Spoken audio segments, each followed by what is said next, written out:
So you can, so I'm going back to the archives, you can actually download your archives under the general settings, and then you can download a copy from your data.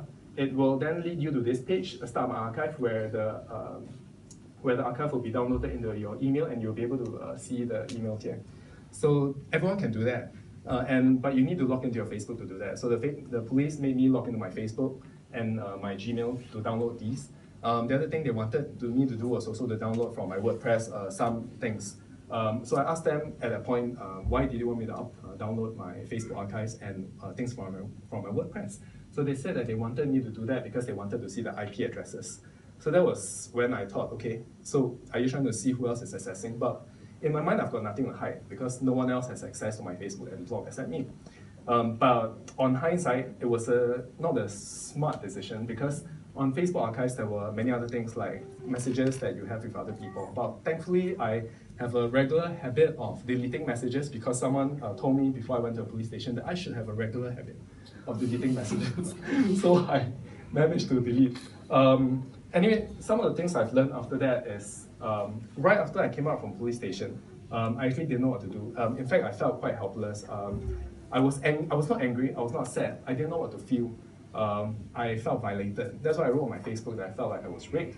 Because honestly, I felt like my rights were robbed from me. I didn't know what to do. But my first instinct was I needed to communicate with people, so I ran to a computer desktop. And because I had to log into my Facebook and Gmail, I remember that I could change my passwords.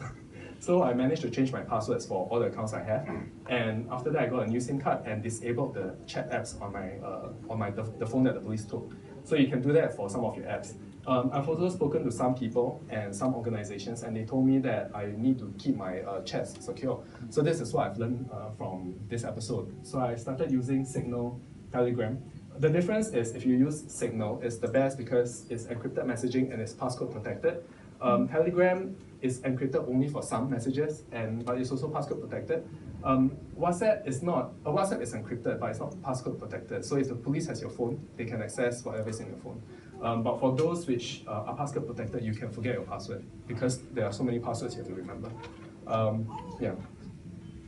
And I guess the other things that I also realized, some of the things that I was told before I went into the police station was to always take down my notes. Someone told me to take down the question that the police asked and then to write down my answer before answering the police. So the police will let you do that because as an activist, they're afraid that you will tell them that you were not treated well, tell the public that you're not treated well. So you can do that and you can take your time to do that. And then, what else? Okay. I guess the other thing is I'm sharing with you what I've learned. I think the other thing is I need to have adequate rest because one thing was I didn't rest enough before I went to the interview. So I got very tired halfway through and that's why I also stopped thinking. So, I have to remain alert and that is what I owe to myself the next time. The other thing I was told is I cannot treat the police as my friend.